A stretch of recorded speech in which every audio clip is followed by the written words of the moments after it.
and welcome to the most exciting yet controversial episode of the Shadow of Hakuho yet.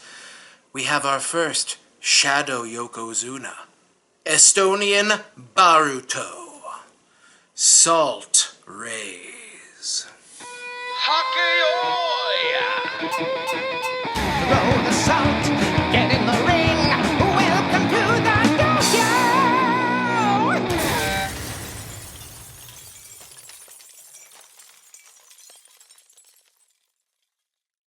Now before we jump into everything, we got a quick sumo shout out. Shout out to my buddies over at Grand Sumo Breakdown. Once again, they are doing the not-so basho, where they are going through the entire basho, making torakumi that don't really exist, but they are making their own fantasy basho for us to be excited about as sumo fans. So go over to tachie.org, they are covering the whole thing, and go over to Grand Sumo Breakdown and listen to all their amazing episodes. Sumo shout out! Yes! We are all doing very well here in New York, over here at Mr. JY's channel. We are all feeling fine. We hope you are all feeling fine wherever you are. And also a quick plug for me, because it's my show. I also have other parts of the website, so check out the JWAG's live playlist if you're interested in any fun folk covers. That's some of the other fun stuff I've been doing with my Corona-sance time. So if this is your first time on Mr. JWAG's channel, especially if this is your first time in a Shadow of Hakuho episode, if you are at all confused about what is going on or what the heck I am talking about, please go back to episode 7 where I set up the whole series. It's just an alternate timeline where the greatest sumo wrestler of all time, Hakuho, does not exist, and we award those championships to other wrestlers. So yeah, there'll be like a little flag up there that says go to episode 7, so if you want to head up there, click it! Alright, as I said, this is a very, very exciting episode. I think we have our first Shadow Yokozuna promotion, which is to say, I think we have a situation where had Hakuho not existed, someone would have been promoted to Yokozuna who had not been. Spoiler alert, it's in the title of the video. It's Baruto. The famed Estonian Ozeki. As I said before, he's sort of like a cross between a giant baby and Hank from Breaking Bad became a sumo wrestler. He has a very, very interesting life. As I said, he grew up in Estonia, where some of his jobs there, and I am not making this up, this is from his Wikipedia page, cattle farmer, bouncer at a nightclub, and national judo champion. And then, in his teens, he ended up moving to Japan to try to become a professional sumo wrestler. Spoiler alert, he did. And in fact had a very, very rapid jump up through the bands, okay? Unlike Kaio, who we had just talked about, it only took Baruto 8 tournaments to get from the bottom of sumo all the way to Sekitori status. The basic story of Baruto's career is whether or not he was healthy, because when he was healthy, he was usually dominating. Now in May of 2006, Baruto ended up making his Makuuchi division debut, and he stayed healthy for most of 2006 and started working his way up the ranks. 2007 was another story. He kept having these alternating basho of dominance and kyujo, dominance and kyujo, which led to him winning 3 Juryo Yushos over the course of like a year and a half. Because he kept winning a Juryo Yusho, getting popped back up into the Mega Shira ranks, going Kyujo, popping back down to Juryo, and being better than everyone and beating them. And it was a cycle for a couple of years. Then from 2008 to 2012, we had a period of lovely, amazing, relative health for Baruto. And he started dominating. He made his Ozeki run and ended up winning a tournament. In September of 2009, he became the first non-Yokozuna to beat 5 Ozeki in a basho since the 80s. We have, of course, featured Baruto on the Shadow of Hakuho on Yusho 13, where he ended up grabbing one away from everyone else in a lock. And in January 2012, ended up winning his only actual Yusho. Then at the end of 2012, he got hurt and was never quite the same, and after about a year after that, once he had dropped down to Juryo, he retired. Alright, enough of this real-world history. We all know why we're here. Put on your sumo history wetsuits and get ready to dive into the Shadow of Hakuho.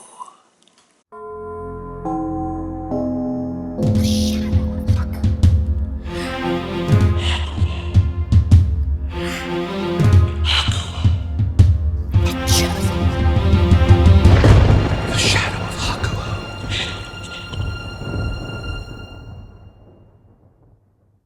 So we're going to be talking about Baruto! That's the bumper for the theme song. Well, he was a sumo wrestler, now he is a politician. He's Baruto.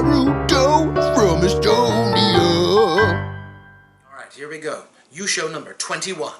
November 2011. Hakuho wins with a 14-1 record.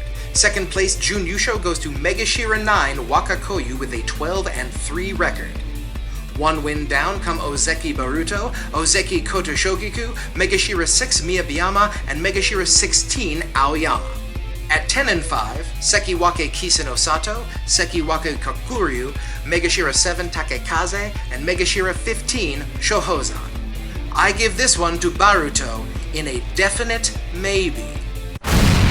Okay, so this is one of the more fun definite maybes I've gotten to dive into. Now, I almost made this one a free-for-all because there are 9 people in contention. But you can basically separate them out into Megashira we should take seriously and people in the Sanyaku who we should take seriously as well. So Wakakoyu did face the other 4 Megashira who were in contention, and he went 2-2 against them, but he faced no Sanyaku in that tournament. I have to believe he would have been promoted much more aggressively in this tournament, and he probably would have had a few extra losses, knocking him back down to the pack. Of the 4 of them, Miyabiyama was the only one to face any Sanyaku. He faced a Komusubi and beat him. But I would not say that the Megashira in this tournament were very tested. So now we have to deal with the very controversial proposition of me saying that Baruto won an 11-win Yusho. Those don't happen. They do. They're just very, very, very rare. It has happened a grand total of 3 times in the modern era.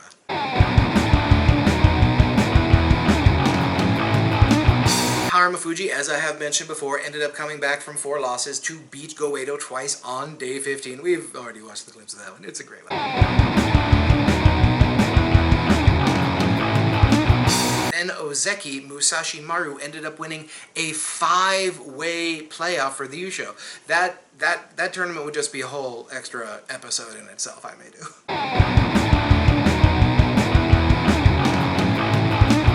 Megashira 5 Tochiizuma ended up winning with an 11-4, no playoff at all, but there were 6 wrestlers at 10-5. So, an 11-win Yusho, not unheard of, but a very, very rare event. So the next controversy I have to address is Kotoshogiku. He's right there. I did a whole episode about him the last time we dove into the Shadow of Hakuho. Why wouldn't I give him the benefit of the doubt, especially since he lost to Hakuho and would have the benefit of being able to get an extra win in this scenario? Okay, 2 things here. Going back through this entire Torikumi, I found that Kotoshogiku did not have that solid of a second week. It looked like he was getting tired as he went along. Now we have to remember that in the real world, Kotoshogiku had just made Ozeki. And the Ozeki hangover, the Yokozuna hangover, is a very real thing. People like Hakuho, Haramafuji, after they get promoted, you will see their first basho at the new rank usually is not their best. The one exception, of course, I can think of right now is Kiseno Sato, who ended up winning back-to-back Yusho, but I think we can all agree that he had a little bit of extra pressure to win that Yusho. And we do have to take into account, I guess, when you're an Ozeki, every week 2 is a bad week 2 because you're facing all the other Ozeki and Yokozuna. But look at what Baruto did in that tournament. As he went through the tournament, he ended up getting stronger. He lost 3 of his first 4 matches to a Komusubi and 2 Megashira, but then he kept getting stronger, losing only to Ozeki Haramafuji down the stretch. Who are the people he's beating? He's beating Kotoshogiku, Kiseno Sato, Kakuryu, and like on day 15, Hakuho. That's a pretty darn good stretch run. And I say, championship worthy.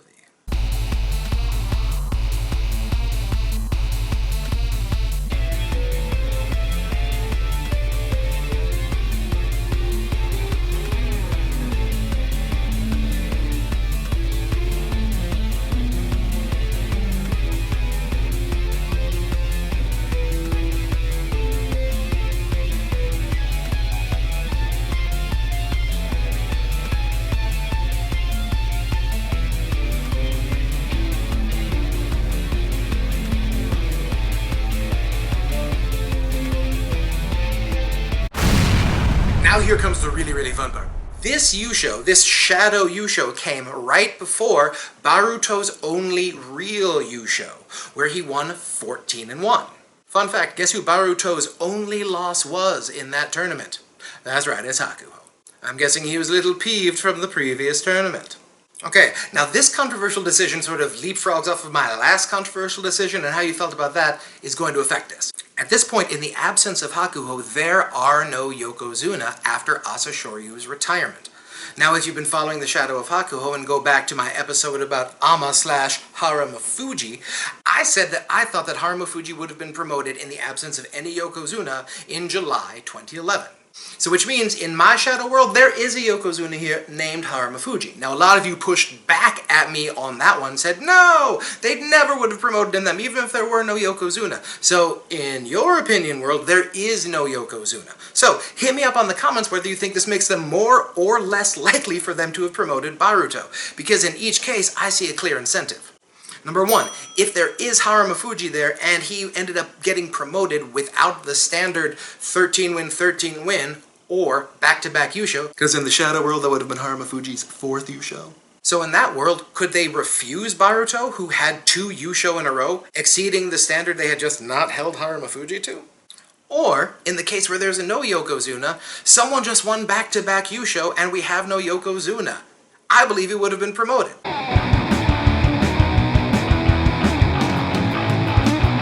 Now, of course, this would have meant he was Yokozuna right before he got injured late in 2012. So, in this alternate timeline, would he have had time as a Yokozuna to take some tournaments off and heal from some of those injuries, thus extending his career?